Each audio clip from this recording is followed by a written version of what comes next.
తెలంగాణ ప్రజల ఆశయాన్ని ఆకాంక్షని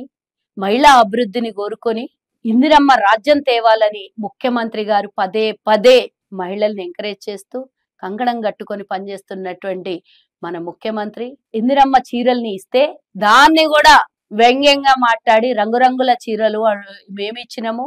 పోలిక చూసుకోండి ఒకటే కలర్ వేసుకుంటే స్కూలా యూనిఫామా అదా ఇదా నడుతున్నారు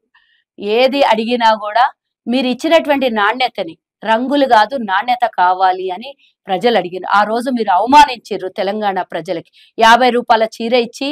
అది కనీసం దొడ్డిలో బర్రెలకు కట్టేయడానికి కూడా పనికిరానటువంటి చీరలు ఇచ్చారు ఆ పొలం చుట్టూ కంచెకు కట్టేయడానికి కూడా పనికిరాని చీరల్ని ఇచ్చారు ఎవడన్నా మీరు ఇచ్చిన చీరలు కట్టిర్రా పండగ పూట ఎవరన్నా మంచి చీర తెచ్చుకొని కొత్త చీర అప్పో చేసన్నా మంచి చీర కొనాలి అనుకుంటారు భర్తలో కొడుకులో లేకపోతే అన్నదమ్ముల్లో ఇప్పించిన మంచి చీర కొనాలండి ఈ రోజు తండ్రి స్థానంలో ఉండి కొడుకు స్థానంలో ఉండి అన్ని చూసుకుంటుంటే రేవంత్ రెడ్డి గారు ఒక బిడ్డలాగా ఒక అన్నలాగా అన్ని విధాలా కాపాడుతున్నటువంటి మహిళల్ని చూసి తట్టుకోలేనటువంటి దొంగ వెధవలు ఫ్రీ బస్ ఇచ్చినా ఏడ్చి చచ్చారు ఈరోజు మంచి నాణ్యమైన చీర ఇచ్చినా ఏడ్చి చస్తున్నారు 1 కోటి మంది మహిళల్ని కోటీశ్వరులు చేయాలని ముఖ్యమంత్రి గారి సంకల్పం అందులో ఇప్పటివరకే 65 లక్షల మంది ఈ స్వయం ఉపాధి సంఘాలలో చేరి ఈ రోజు వాళ్ళ కాళ్ళ మీద నిలబడుతున్నారు ఇంకా 35 లక్షల మందిని కూడా ఇందులో చేర్పించాలి అని ముఖ్యమంత్రి గారి సంకల్పం కాబట్టి అందరూ ఒక్క రకంగా ఉండాలి నా కుటుంబం లాగా ఉండాలి తేడా ఉండొద్దు వాళ్ళు ఒక రకంగా నేను ఒక రకంగా అని సంకల్పం తీసుకొని మంచిగా నాణ్యమైన బార్డర్ ఉన్నటువంటి కలర్ వెలిసిపోయినటువంటి చీరనిస్తే దాని మీద కూడా మాట్లాడారు ఇంకా మీరు దేని మీద మాట్లాడరు ఏ దానికైనా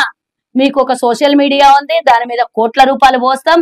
సోషల్ మీడియాకి తప్పించి జనాల్లోకి పనికిరావు కాబట్టి అదే మాట్లాడతారు మీ బతికే అది కాబట్టి ఈ చీరల విషయంలో వ్యంగ్యంగా మాట్లాడే వాళ్ళకి